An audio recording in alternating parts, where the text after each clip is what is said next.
ಅಳಿಯುವ ಕಾಡಿನಲ್ಲಿ ಒಂದು ಹೊಸ ನಾಯಕನ ಅಗತ್ಯವಿತ್ತು. ಶಶಿರ ಎಂಬ ಯುವಜಿಂಕೆ ಶಾಂತಿಯುತ ಮತ್ತು ಚಿಂತನಶೀಲನಾಗಿದ್ದನು. ಆದರೆ ಗಜೇಂದ್ರನು ತನ್ನ ದೈಹಿಕ ಬಲದಿಂದಲೇ ಹೆಮ್ಮೆಪಡುತ್ತಿದ್ದನು. ಜಿಂಕೆಗಳ ಹಿಂಡು ಹೊಸ ನಾಯಕನನ್ನು ಆರಿಸಲು ಸಿದ್ಧವಾಗಿತ್ತು.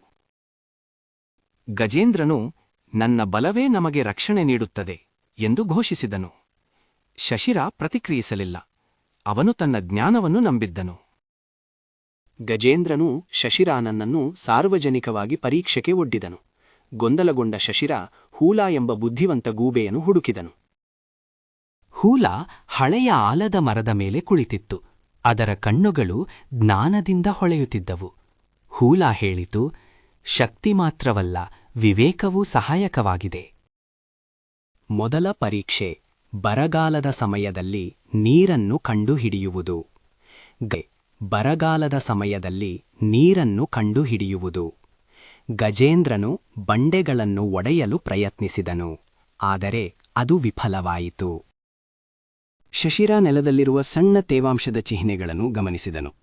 ಅವನು ನಿಧಾನವಾಗಿ ಅಗಿದನು. ಶೀಘ್ರದಲ್ಲೇ ಶುದ್ಧ ನೀರು ಚಿಮ್ಮಿತು. ಎರಡನೇ ಪರೀಕ್ಷೆ ದಟ್ಟವಾದ ಬೆಳಗಿನ ಮಂಜಿನಲ್ಲಿ ದಾರಿ ಕಂಡುಕೊಳ್ಳುವುದು. ಗಜೇಂದ್ರನು ವೇಗವಾಗಿ ಓಡಲು ಪ್ರಯತ್ನಿಸಿದನು. ಕೇವಲ ಗೊಂದಲ ಉಂಟಾಯಿತು. ಶಶಿರ ನಿಂತು ಹೂಲಾನ ಮಾತನ್ನು ನೆನಪಿಸಿಕೊಂಡನು. ನಿಧಾನ ಮತ್ತು ಸ್ಥಿರ. ಅವನು ಗಾಳಿಯಲ್ಲಿನ ಸುವಾಸನೆಗಳನ್ನು ಬಳಸಿಕೊಂಡು ಸುರಕ್ಷಿತ ಹಾದಿಯನ್ನು ಕಂಡನು. ಮಂಜು ಕರಗಿತು ಮತ್ತು ಅವರು ಸೂರ್ಯನ ಬೆಳಕನ್ನು ತಲುಪಿದರು.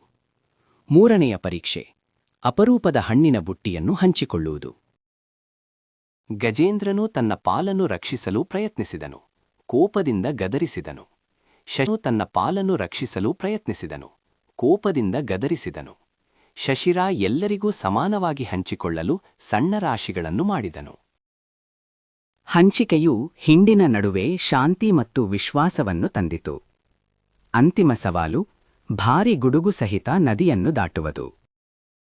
ಗಜೇಂದ್ರನು ಭಯದಿಂದ ನದಿಗಿಳಿಯಲು ಧೈರ್ಯ ಮಾಡಲಿಲ್ಲ. ಶಶಿರಾಹೂಲಾನ ಮಾತುಗಳನ್ನು ನೆನಪಿಸಿಕೊಂಡು ತಾಳ್ಮೆಯೇ ಗೆಲುವು. ಅವನು ಇಡೀ ಹಿಂಡನ್ನು ಸುರಕ್ಷಿತವಾಗಿ ನಿಧಾನವಾಗಿ ಮಾರ್ಗದರ್ಶನ ಮಾಡಿದನು. ಎಲ್ಲರೂ ಸುರಕ್ಷಿತವಾಗಿ ವಿರುದ್ಧ ದಡವನ್ನು ತಲುಪಿದಾಗ ಹಿಂಡು ಸಂತೋಷಗೊಂಡಿತು. ಯುವ ಶಶಿರ ಈಗ ಹೊಸ ನಾಯಕ. ವಿವೇಕವು ಬಲವನ್ನು ಸೋಲಿಸಿತು. ಶಾಂತಿ ಮತ್ತು ಜ್ಞಾನದಿಂದ ಕಾಡು ಮತ್ತೆ ಸಮೃದ್ಧಿಯಾಯಿತು.